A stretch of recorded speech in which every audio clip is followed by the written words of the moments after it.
We're going to get going in just a couple minutes. Well, maybe just a minute. We're admitting people in from the waiting room. It's so good to see your smiling faces. Thanks for being with us this afternoon for our annual membership meeting. My name is Sarah Hammel. I'm the Director of Programs and Operations, and I just invite you all to introduce yourselves in the chat box of Zoom. Maybe give your name, what program you're with, the usual info, maybe where you're calling in from if it's different than where you normally call in from. Let's build some community together as we wait to get going. Hi, Tim. Hey, Tim. So welcome, everyone. Please put your name in the chat.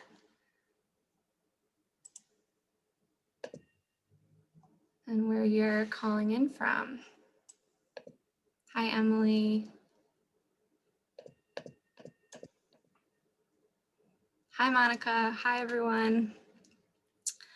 All right. Well, keep that coming. Keep all of the names flowing through the chat. I just invite you to utilize the chat as much as possible throughout today's meeting. We want this to be a lot of dialogue as possible. The staff, we will be giving a presentation and we have a slideshow for you, but we also want to encourage you to ask questions. Feel free to unmute yourself if you would like to ask a question that way versus the chat, but we will be monitoring the chat feature throughout the presentation. Okay, so I'm going to get us started with a prayer or a reflection. So I invite you to take a couple deep breaths with me.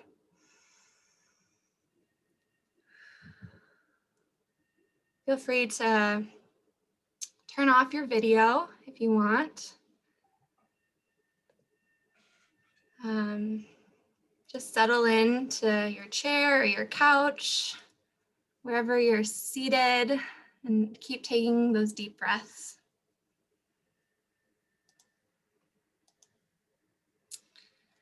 And I will read this prayer and reflection out loud.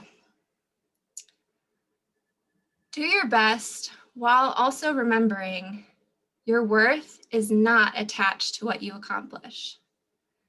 We don't think of a sunrise as less worthy if the colors are different than they are yesterday. We don't disregard the lemon tree or the orange tree because it didn't grow overnight. We don't ask the flower to prove its worthiness to us. We allow these things to be. Oh, what a difference it would make if we could see our own lives the same way. To allow ourselves to just be in the sun and spring up how we were meant to be. To allow whatever colors were meant to come forth in their due time. We can give our all and make plans while also knowing that they do not define us. We are allowed to be human today. We are allowed to give energy where we need and rest where we need to rest. We are allowed to practice intentionality and surrender at the same time. And it won't be easy. But in the time we will find, in grace, we are more equipped for change than we think. We are better at adapting than we give ourselves credit for. Of course, there's always room for growth. And at the same time, your life looks really different than 5 years ago. And here you are, pacing through it.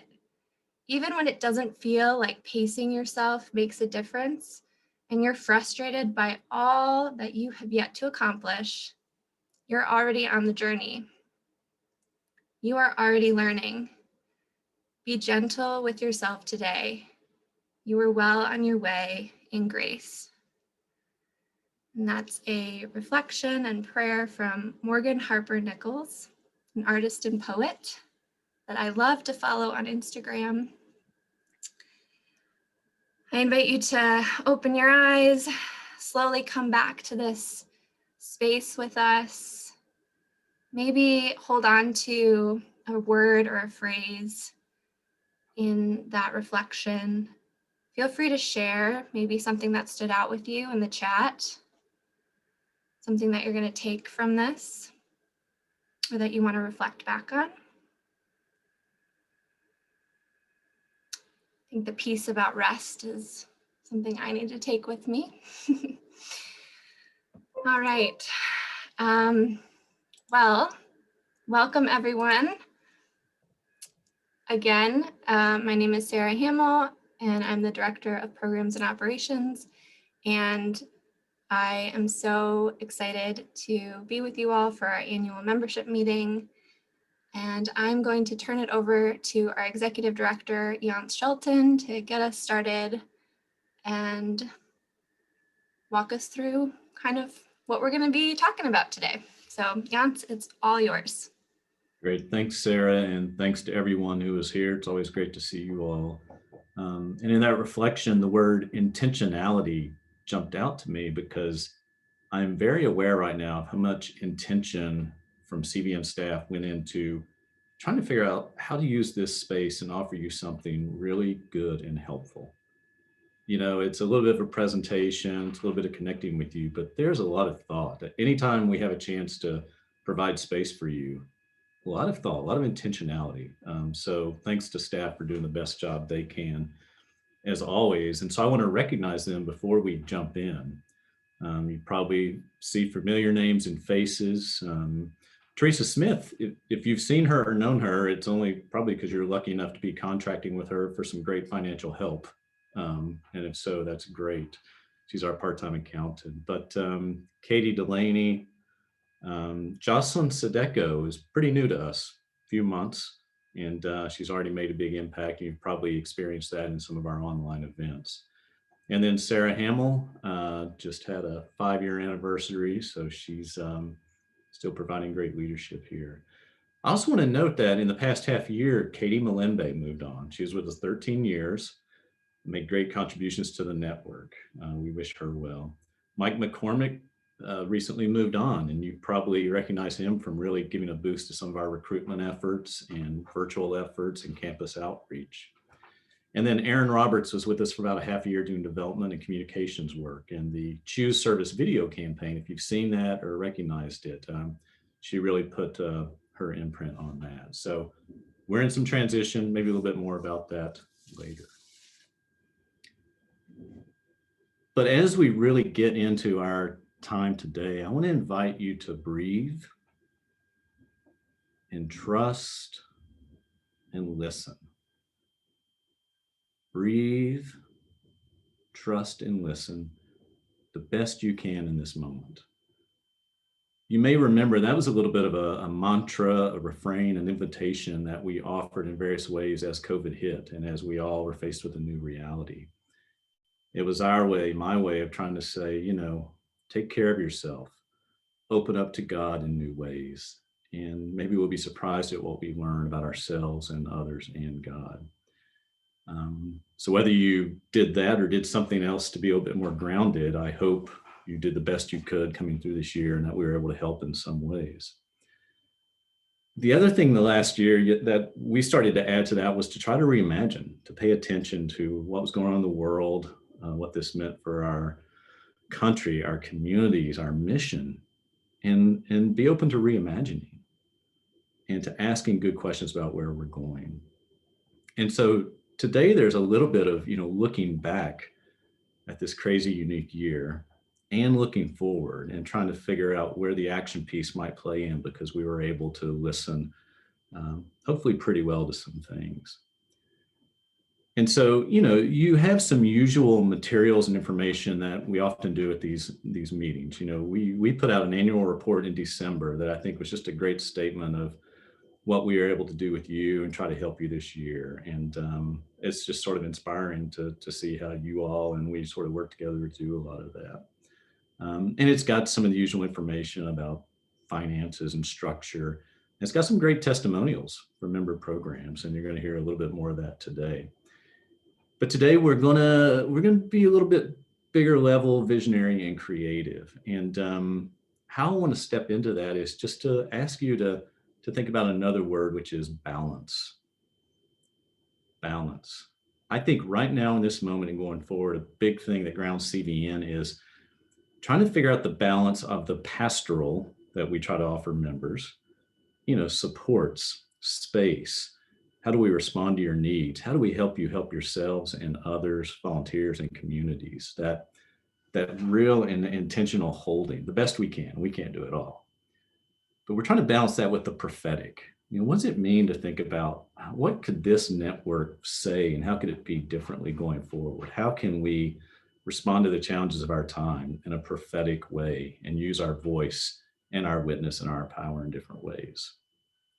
And I really get inspiration, and I think I land on that balance because, Jesus was both about intimate healing of individuals and small groups of people, touching, being with, and making that effort, sort of on the ground, very rooted, as well as challenging systems of injustice, power structures, governments, the world.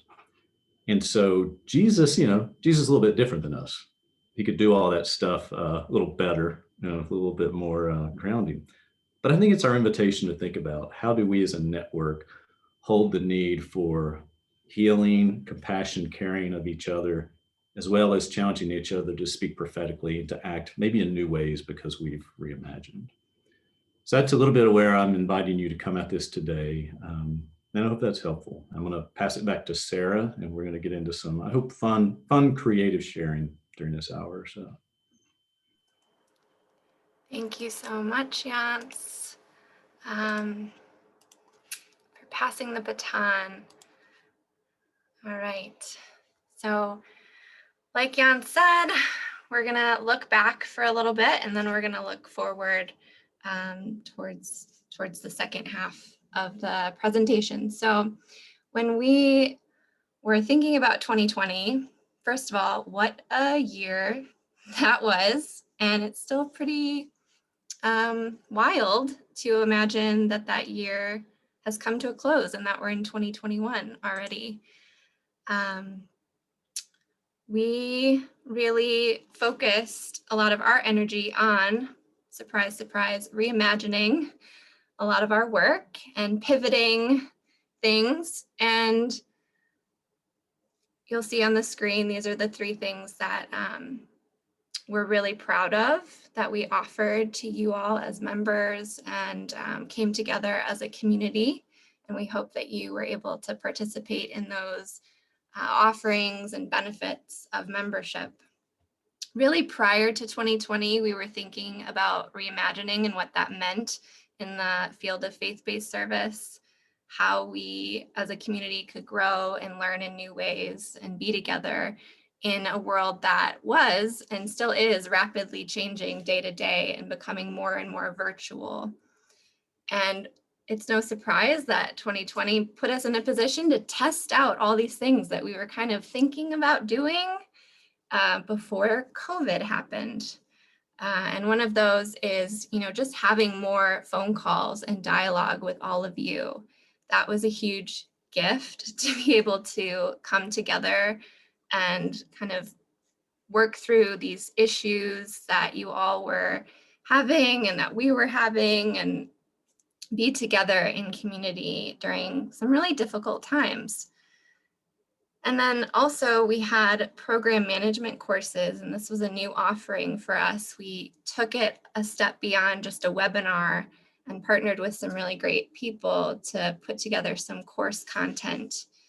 And through all of these offerings, we learned and heard so much from you all and what your needs were, and we just kept building off of that. And then, of course, our virtual events. So we could not gather together in person last year. So we were able to have our national conference virtually, as well as have a new offering, which was our first ever volunteer fair. And these things really happen. All of these things happen because we hear the need and the desire from all of you to come together and participate in these events. And so your voice in all of this matters so much. And we just really appreciate you being members of CVN. I'm going to dive in a little deeper into the first bullet point, which is the COVID support calls. And then I'm actually going to invite one of our member program people, Tim, to share a little testimonial about his experience with the support calls that we offered. So as you'll see on the screen, we offered 15 member support calls related to COVID. We actually offered over 20 different calls and webinars in 2020, but 15 of them were just focused on COVID. And through that, we heard from all of you this desire to assess and get to know what the impact of COVID was. And so we developed a survey, and many of you participated in that survey. Thank you very much. And then we also gave you a report on some of the findings of that survey. And some of the things we were analyzing were program start dates. Were those being shifted because of COVID? Were programs, were all of you going to have online virtual retreats, or were you going to have them in person? I know that might seem like, wow, that was so long ago that we had to think about those things. And you're right, those were things that, I think that survey happened in April or May. It was early in 2020, but we hope you found some value in that survey and that report. We also, through hosting all these phone calls, heard that self-care was really a needed thing for both you and your volunteers. And so we hosted webinars on those, and webinars are just a one-time offering, so they're separate from our course content. But we were able to host a few webinars on self-care. Also re-entry for those of you who have internationally placed volunteers and they were returning. How did they re-enter? And then, finance, planning, and sustainability was another webinar that we hosted. So all of this came from what we heard from you all over the course of last year. And now I'm going to invite Tim to share a little testimonial on how he engaged with our support calls. So when I was thinking about the support calls that we've had over the last, whatever we're now, March 300th now, I think, of 2020, one of the things I was thinking about is I believe it was on one of these support calls where we were supposed to share something that was on our desk. And this thing, which is a compass, actually needs to be recalibrated, was a gift that my Uncle Charles had given me when I graduated from high school many, many years ago. And he left and he put a note in it that said, "So you never lose your way in life." And I shared that in one of the support calls. And I feel like one of the things that the support calls did for my program and for me was to help find our direction, find where we're going. I'm sure, like all of you, I felt really lost in March, especially late March, early April of 2020. And it helped our program get through this pandemic so far. I remember early on, we had, it was just more of like, oh my gosh, how are we going to get through this? And how challenging that was. And how it was in the massive amount of change that was going to come to, for me as a director, for our program, for our volunteers, and most importantly, how this was going to impact the people who our volunteers work with. Like all of you, our program faced massive obstacles to getting our volunteers back to work and for our community living situation. Our two volunteers last year both worked at a health clinic that sees anyone regardless of their ability to pay.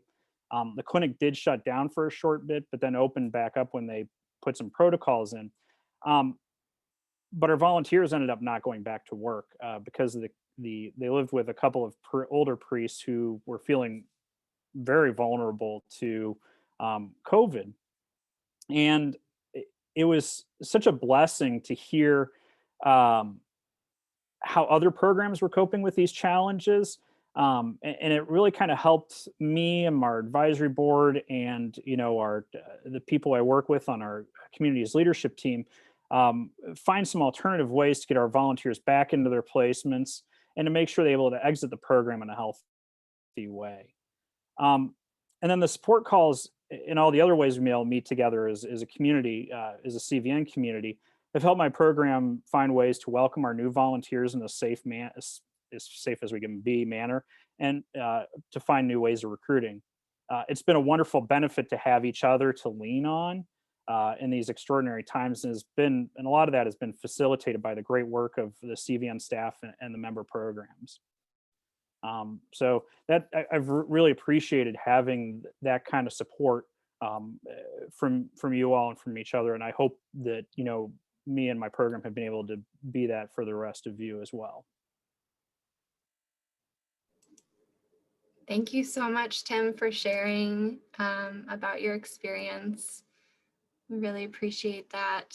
And I know I always looked forward to joining a call and seeing like where Tim was in regards to his house and what his home office situation was for the day, and what your background was. I know all of us have had to get really creative with that, right? Like, what does our background look like? And whether we're using a real background or, some banners when we're on the road recruiting. So I always really loved that, Tim. You always brought a smile to my face, and I'm sure many others, just with your like authentic living and, your fun background. So thank you for sharing. I'm now going to turn it over to my coworker, Katie, who's going to talk about program management courses. Great. Thanks, Sarah. And thanks again, Tim. I'm Katie Delaney. It's so good to be with all of you today. I'm CVN's Manager of Strategic Learning and Evaluation. And as Sarah mentioned, one of our reimaginings in the past year has been expanding from traditional one-off webinars to more in-depth program trainings. We had support from grant funding from our partnership with the Hilton Foundation that enabled us to offer these 3 new courses at a discount to member programs. One was the Strategic Marketing Crash Course facilitated by Novus, a nonprofit branding and marketing agency.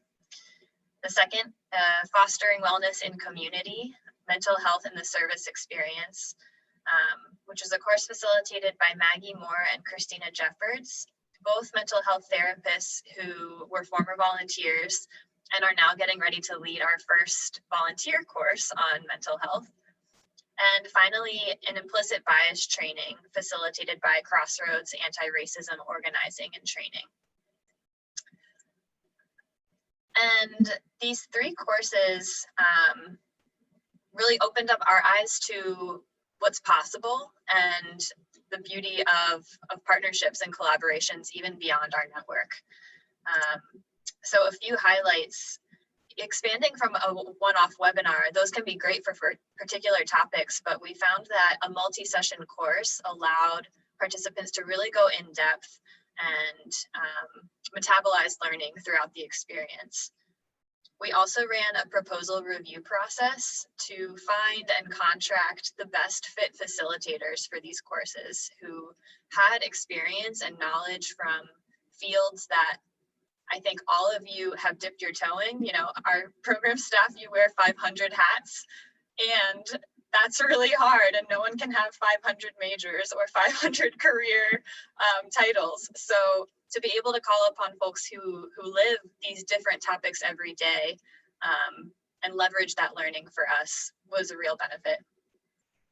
The courses also included homework and takeaways, so really focused on applying directly to your daily operations and program management and support for volunteers.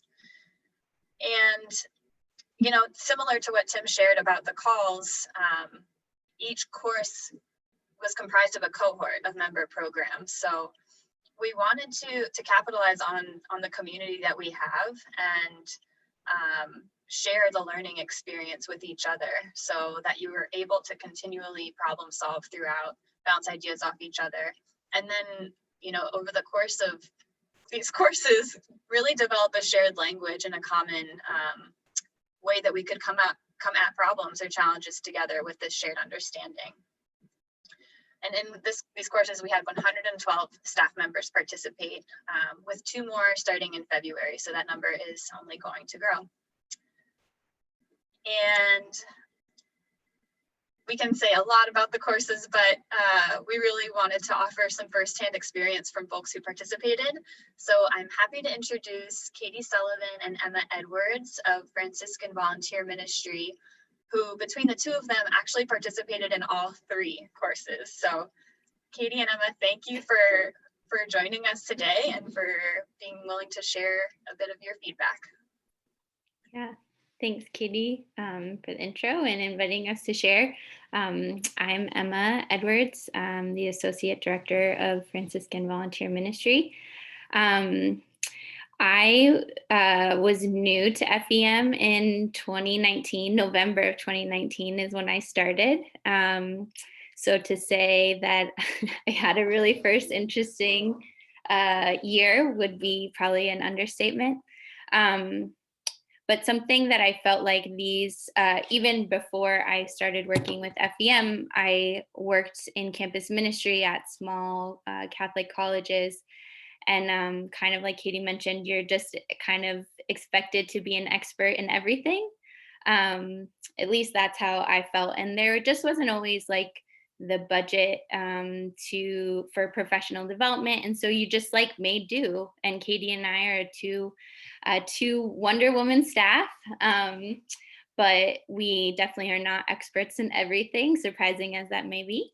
And so it was just really great, like right off the bat, to know that even though our whole schedules were going to change with the pandemic hitting, that I could like enter into these courses and really utilize my time to the best of my ability. So I took both the strategic marketing and implicit bias course. And I feel like both those courses were extremely relevant for the times. You know, online marketing and reaching out to students when we couldn't go visit them, trying to get volunteers when we can't go see them or schedule meetings or visits. That became of real great importance. And so I felt like that was just a very well-timed course that, you know, like Katie mentioned, was a very targeted experience. So yeah, I could go take like a marketing class, but post-grad service is a very unique little nugget of kind of its own field. And so the fact that I could be with colleagues and also get expertise that knew the kind of marketing we were looking to do, and the type of budget that we had to apply to marketing, right? Like all those things felt really customized to our program. And the same with the implicit bias course. It never felt more relevant to engage than it did last year, especially looking at it from an organizational standpoint of how can we address bias and particularly white supremacy in our own organization. Just felt like very important, and also felt like we could be in community, knowing that many of our colleagues were also working towards this direction, and we didn't have to be just a 2-person staff per se. So I just felt like, yeah, relevance, the targeted expertise, knowing kind of what our field was, and then just the affordability felt like it was a great asset to us, particularly this year, and particularly in my first year with FEM. So I'm very grateful for that experience. And I'm going to hand it over to Katie to share a little more. Hi, everyone. So I'm Katie Sullivan. And I will echo much of what you've heard from them and probably have experienced for yourselves as well.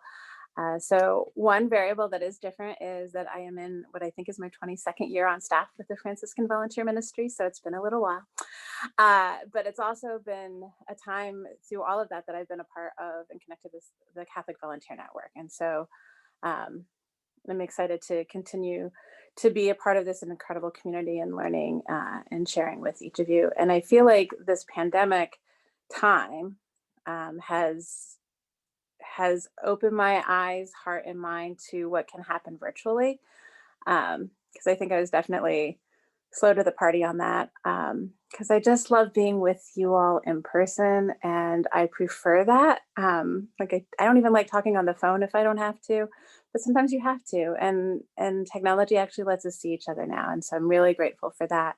And I'm really grateful and inspired by the Catholic Volunteer Network diving into that with both feet to make it an even bigger part of the support for this incredible community. So like Emma, I participated in the implicit bias course. And then I also did the fostering wellness and community mental health in the service year, service experience course as well. And again, of course, implicit bias, I think, was especially on our hearts and minds this summer, but it's a part of people's daily life too, and it goes on like before that time and then since George Foreman was killed. But and the same with mental health, like that has existed forever and continues to exist, but is heightened in times of crisis. And of course, a pandemic nicely fits in time of crisis mode. So I appreciate both of those courses and the communities that I was a part of in those, that we were able to come together and share from our hearts, honestly, safely, and courageously. And I appreciated also that at the end of those courses, in addition to the incredible input from our facilitators and that small group sharing, that we actually had action plans moving forward. Because I'm definitely one who will respond to whatever the need is of the moment. And so having a structure that helps me plan like long-term is really crucial and helpful and very much appreciated. And so those courses and that little cohort allowed for that time of creating those action plans that can be used as that structure and backbone moving forward. So I thank you all for making this happen and for participating, and CVN, thanks for all the good works that you do. And also as a side note, a shout out for our evening reflection last night, which was really beautiful and also gave my heart much joy. So thank you for that too. Peace. I'm gonna mute myself. Thank you both so much. It's such a beautiful reminder that even in our community, we're bringing such a diversity of experiences, and it's helpful feedback to know that someone who's first year on the job and someone who's in their 22nd year can take something from these courses, and we'll be carrying that with us too. And we'll hear more later on about the upcoming courses, but always welcome your feedback. And if there's a topic that you know, like you'd love to see us explore in the future, please feel free to reach out. And now I'm going to turn it over to CVN's Digital Outreach Associate and our newest team member, Jocelyn Sadeko, to share about another reimagining for us this last year. Hey everybody, speaking of new, this is, I think, the beginning of my 4th month. I started in October only to just kind of catch the wave with what everyone has been already preparing to do. And what we were going to do together was actually have the National Conference on Faith-Based Service, but virtually. So I joined the team who had it all together. So thanks, Sarah Hammel. Thanks for the folks that you had worked to organize with to provide great leadership and great speakers, from Father Brian Massingale to our 4 hosts, our workshop hosts. And in particular, I really was appreciative of 2 key things in the virtual events or in the virtual conference. One was that we provided affinity spaces for the first time, partly because of what Katie had said. So thank you, Katie, and thank you, Emma. But because of the signs of the times, you know, like what do I bring? How do I support one another? How do I find that support? So the affinity spaces were really key. We had one for people of color, and we had another one for LGBTQIA folks in our community, and we had one for people who identify as allies. So you'll continue to see that we'll be pushing a little more of that space, creating more of that space in the future. So we had that conference, although it was really sad that we couldn't be together. We were together in a different way. Thank you to Bridget, who was our host.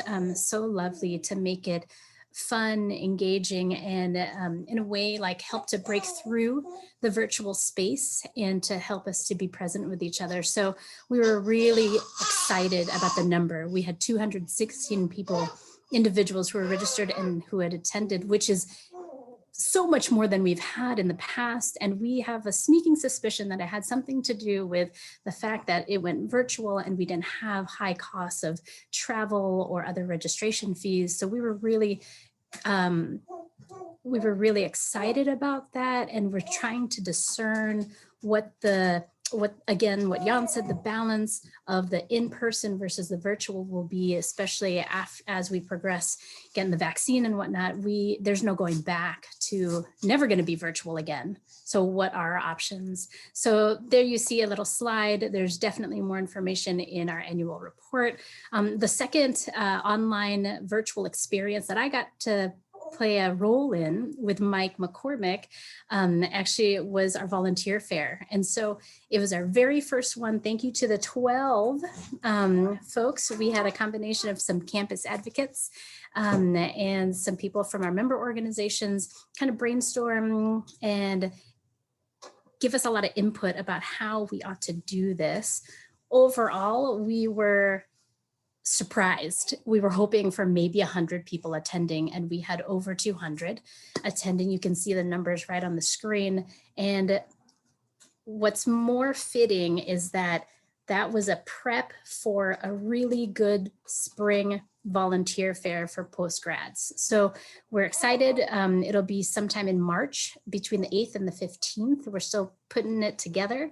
And so I'll get to that a little later, but I'm kind of excited. I'm going to pause myself because I talk a lot. I actually want to introduce Haley Todd because she's done a course. She can speak to the virtual fair and how that impacted her. She's the new executive director for the Colorado Vincentian Volunteers. She's been new since July 2020. She's probably there with Bella, if we can see Bella, her dog. But Haley, maybe you can speak to your experience and your perspective on this, but we're really glad you're here. And why don't we give shout outs to your coworkers, Ryan Martin and Margaret Maylander. Did I say that right? All right. Awesome. Awesome. So thanks as an alum and an ED. Take it away. Hi. This is one of the gifts of COVID, is working from home on a rotating basis and getting to have your source of your peace in the background with my dog who's just cruising back there. So this is Bella. But my name, as Jocelyn said, is Haley Todd, and I'm new to the CVN family in this role as of last summer. And so what a whirlwind to be joining with the backdrop of everything that's been happening. But it's been such a gift to get to connect with all of you and really feel a sense of community across screens and across states in a way that I didn't know would be possible in this year. So we participated in the conference in October and also in the virtual volunteer fair in November. We did the implicit bias course as well. Ryan and Margie and I did that together and found that incredibly helpful, just like Katie and Emma had shared. But some of the gifts from the conference, I think, were really that theme of reimagining and focusing on inclusivity and equity. And it was helpful on both like a value and a strategy element and a tactical way to have some small group, like the breakout times with folks, to be asking, what are tactical things that we could be doing? How are you approaching this work? Getting to break into that group of three. Miss B from Catholic Volunteers in Florida and Maureen O'Rourke in Dayton, Ohio, and I were in a group, and just to get to brainstorm and be in relationship with other folks who are leading and are striving to live this value in our programs, and coming from that rooted faith tradition together was really a gift. It was also wonderful to get to connect with other folks, and we've done a ton of follow-up one-on-one Zoom with people saying, how are you putting this into action? Have you encountered this issue? Could you share your application? And been a really great asset to have so many connections across the country of people in all different stages of implementing equity and all sorts of our work. Father Massingale's message around passing the baton and really seeking the wisdom figures has resonated with us. And we've been able to draw some of the content from the national conference into board meetings and into our own staff prayer and reflection, and looking at how we can engage with that with volunteers in formation for next year. Just another shout out about what collaboration has been possible with COVID through our network is to Krista Kilgus, who's with Urban Servant Corps in Denver. We were able to gather with 2 other faith-based programs just this morning and brought over 20 of our area agency partners together to start a conversation about DEI and how is it going and how do we better support volunteers for next year. So like collaboration, and one of the gifts of COVID and just this network, standing in that corner and really standing on that value and committing to opening relationships and community has just sprinkled, and like it's so exciting of what are we cultivating, of what's possible for our future across the entire country. So those are a few highlights from the conference. And then I think from the volunteer fair ourselves, it was really wonderful as a brand new person to just get to meet other folks and other programs. And even as we were working and saying, oh, these are our Common Core tenants, it's like, oh, Krista does this. Oh, Amanda coordinates it this way. Oh, Rob, he really pulled in all the tech elements for our program, our session. And we've been like building off of that and using it as a template for some of our own recruitment efforts this year. So really exciting to just be able to see how other folks are engaging and everything. And also to tap in with specific groups of students who are focused on different areas, like getting that list of students who are interested in anti-racism, who's interested in healthcare, and helping us be able to know more as young adults are discerning with us for next year, who else can we tap them into, and also how can we just be in relationship and in partnership with it all. I wrote some notes. I'm sure there are plenty of other things that I forgot, but in general, thank you for being such a welcoming space. And it's also just really reassuring and beautiful and rooting to know that this community is alive and vibrant all across the country, and that we can be a phone call, an email, or a Zoom call away as we continue to reimagine all that's ahead. So thank you. I'll pass it back off to CBN. Thank you, Haley, and literally thank you to everybody who shared as well. So Tim and Emma and Katie, and I know you all have your stories, so share that with each other. It gives us hope. And I'm going to pass it off to Jans to kind of kick it off into what are we going to do now? Almost, Jans. I'm going to just keep you on standby for one more moment. I actually get to share the info on this slide, and then Jans will close us out. Again, thank you, like Jocelyn said, to all of those who shared testimonials and your words. And I hope that we can continue to keep coming together, especially in the years ahead and in 2021, which is kind of what I want to talk about quickly, as quickly as I can. So I hope you all have been receiving our emails regarding some of the offerings that we have coming up very shortly. And one of those is some of the organizing calls that we're going to be hosting. And we really would love for you all to be participating in those things and to continue to engage with CBN. So the first is we have our program leader support calls starting next week, February 4th and 11th. Jans is actually leading those, and they're really meant for executive directors and leaders of programs to come together and have that space to discuss whatever it is that leaders really need to talk about at that level. We also would love for your engagement in our new program courses that we're offering. We have another implicit bias crossroads course. So those who participated and spoke about that, we're offering a third course. So if you are interested, and if anything that was just said about those courses resonates with you, please check out the registration. It's still open. The course actually begins on the 3rd of February. So it's coming up quick, but we still have some spots available. So you can go on our website and check out that registration link. We also have an SEO boot camp, and some of you might not know what SEO means. It's search engine optimization.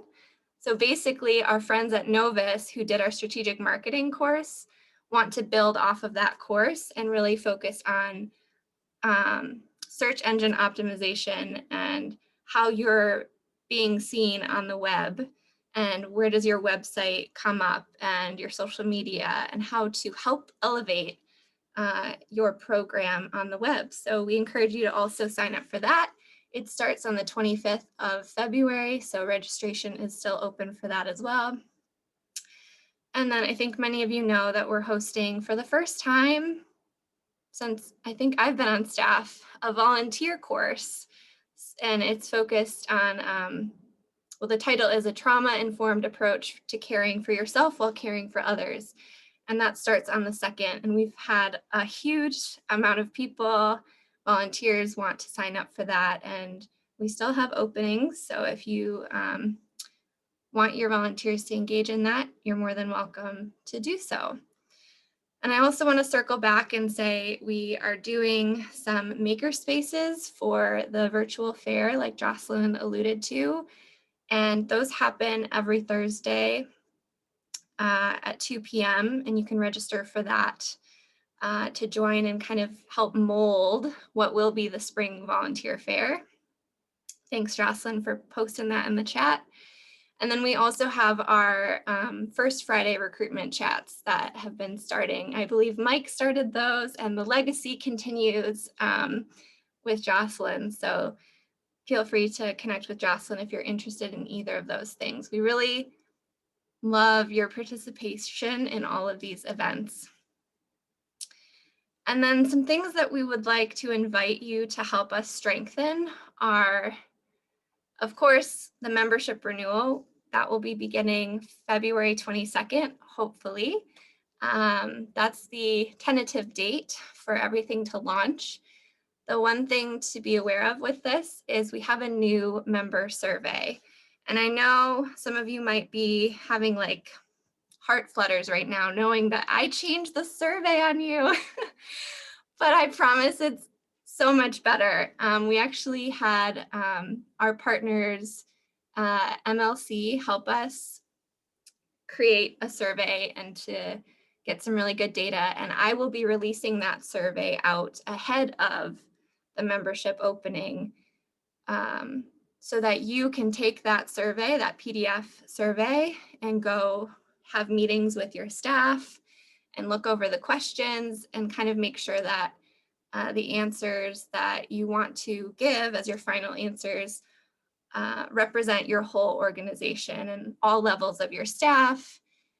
We find that that's really the best data. We want to hear from all of you, not just your recruiter or not just your executive director. We really want to hear from your whole program. So we encourage you to please fill out the member survey with that in mind. I'm also in the process of redesigning Response. And if you can see me right now, I'm holding up our current edition of Response.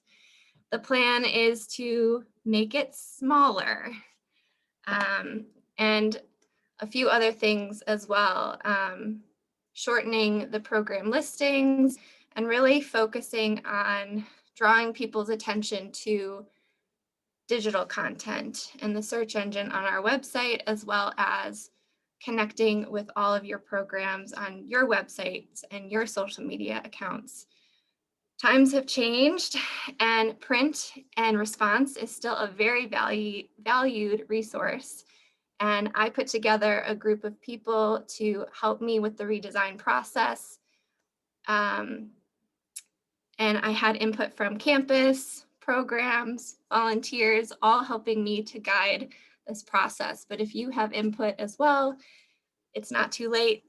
Response design kind of takes a little while for us to eventually launch it in the fall. And then we have conference planning.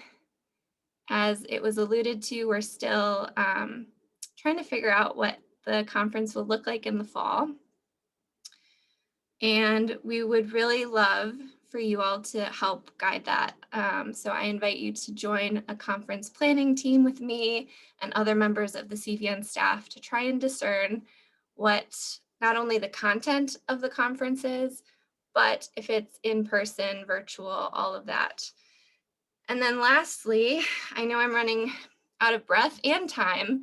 Lastly, we encourage you to engage with the Lenten guide. We're going to be putting out invitations for you and your volunteers, your alumni, to submit stories for our Lenten guide, as well as just our story contest and photos. We see all of these things as really helping to amplify your stories, your message of faith-based service, and your impact. So we hope that you will engage in some of these offerings that we are exploring in 2021. And with that, I'm going to pass it over to Jans to close us out. Thanks, Sarah. So in the last hour or so, you've heard some about what we have done and tried to offer you, and a little bit about where we're going. And if you haven't seen our annual report, again, I encourage you to check that out. I was going to try to put it in the chat box, but I was afraid I was going to cut myself off. So if any staff's able to do that in case you haven't seen it. But it's interesting. Board partners, we had great feedback on all that we did as a network this year, and really impressed with knowing more about us. And even one board member said, "This is great. It's amazing you all did so much with staff being reduced a little bit, and you didn't even look like you skipped a beat." And so, a testament to our staff. Feel free to send the staff Starbucks gift cards or other things, or gift links, or whatever it is you want. But I'm going to try to wrap this up with a little bit of where we're going. How are we using a lot of this energy and perspective? And I want to start by saying that in 2009, our board formed a Racial Justice and Diversity Committee. And in following years, it got some momentum and grew. And when I came on board 3 years ago, we had finished up and put out a statement on diversity that was using our voice as a network a little bit more, and encouraging a lot of you to think about that and step into that. It was a big step. And a few years later, that's positioned us in this past year to I think, react pretty well to the challenges of our country, and to figure out, how can a committee like this help provide leadership to an organization? How can it shape programming? A lot of speakers at our conferences, that you see that are really challenging, come from suggestions from this committee. But it's really going to play a big part in us thinking about our voice for racial justice and social justice in general in the next year.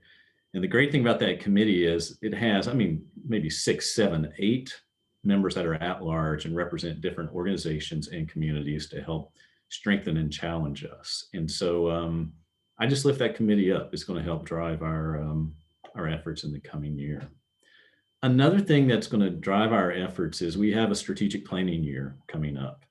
And this year, the words like identity and focus and voice are coming to us, and we're going to figure out a way to explore that. And really, this year's planning process, I am hopeful and prayerful we're going to be able to do something that brings some sophistication to engaging you and a range of partners throughout the country to ask deep questions about who we are, who we can become, who you are, who you see yourselves as part of us. And so we really want you to engage with that. When we get to that point, you'll hear more about that. It's similar to the membership renewal, the way that Sarah asked you to engage with surveys and reflections. We need that as well, because more so than ever, we need to know where you are and what you're sensing in this moment, so that we can help this network and each of you move forward. So stay tuned for that. I think it'll be exciting. Another thing is, some of you know, we've had a 7-year relationship with the Hilton Foundation and some grants there that Katie Delaney has been managing. We're excited about a next project with them that's going to allow us to take just a handful of programs in the network sponsored by women in religious communities and really do a deep dive with DEI in exploring new approaches, in measuring and evaluating, and really trying to think what is needed in this time. How could a small group of programs ask good questions and explore, and how do you understand the implications of that? The goal of this project, and we'll also be able to engage you all with what comes out of that and help you, but we think this could be a pilot project model that helps us think about, how do we translate this to other parts of this network? How do we empower other programs to come together and explore? How do we partner with other entities in the Catholic world and other worlds? and really be creative about adjusting, changing, and responding to the needs that are around us. So that's very exciting, and you'll hear more about that. And the last thing is a little broader. I think it's pretty safe to say, I feel called, and I hope strategic planning validates that, and I hope staff and board agree too. We need to expand outreach. I mean, I interact with a lot of Catholic leaders and leaders in other fields and sectors and parts of the church who say, as I learn about CVN, I am just blown away by what you all do and how you do it. We have to expand outreach. We have to rethink what is membership. There are probably people and programs out there who could really benefit from this network and could help you. And we're going to try to get creative with that. About what can membership be, but also what could partnership be, campuses, grad schools. And so we're going to try to do that tough work of figuring out what does it look like and what does it take for us to get behind that and engage you again to figure some of that stuff out. Expanded outreach is also part of us finding our voice more and figuring out how we want to use that. And it does include things like what could be a good AmeriCorps grant that could really help programs in this network and help us build out and really be leaders in national service. It also includes, what does advocacy mean for this network? You know, why would you and why would we get behind certain things that can help our members and volunteers and communities? And so this is creative stuff, and we're reimagining. And we're trying to find that right balance of being with you where you are, supporting you, providing that pastoral presence, at the same time is pointing down the road and asking you to be with us and step and explore and get excited there. And so can we find that right balance? I hope so. We're going to try to do all these things to do that. And it's not just about you all and pushing stuff out. It's about us as a small staff. You know, as we've mentioned, we've had some staff turnover, which allows us to think about how do we want to do things different. And all of that is in service to you to figure out how do we get the right people in the right seats in the bus so that we can go deeper on the things that matter to you. And so the inner structures we're trying to figure out well are balanced with the external offerings engaging with you in the world. And so again, I want to close by, I want to thank the staff for amazing work and hanging in there through tough times and, you know, trying to figure out how do we be as healthy as possible to help you be as healthy as possible. And I want to thank our board. You know, we have a great board, invested and supportive. I think Marian Uba may be on the call today. She has finished her term of service with Catholic Volunteer Network as a board member, and we thank her for that. Tom Brannon with America's Service Commissions finished his term of service this year. A lot of you know Tom King, who's taking a year off because he needs to go pretty deep into a chaplaincy program that he's in, but we're going to welcome him back in a year or so. Then we have 3 new board members who the next How Can I Help, we'll talk a little bit about them in their bios, but Emily Tyler, who I think is on the call, welcome, Brethren Volunteer Service. Jose Matos Afont from St. Mary's University. If you've done the recruiting circuit, you may know Jose. And then Rachel Bruns with America's Service Commission. Again, that connection to the national service world. So we're trying to find balance in a lot of things. We're trying to listen to you all. We're trying to figure out what voice and supports can mean. And we appreciate you, and we'll take all the feedback we can get. And so I think that was it. I think we're going to open up for Q&A, see where people are, unless Sarah or anyone has anything else to add. Thank you so much, Jans, for closing us out, and thanks for everyone who is still with us.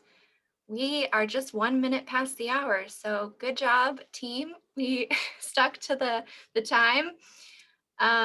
Please, if you have questions or want links or anything to what we mentioned, please feel free to unmute yourself or throw your questions, your thoughts in the chat. I will, CVN staff will kind of hang around for a little bit to engage with some dialogue with you all. And if you want to hop off, thank you for being with us, and we'll see you next time.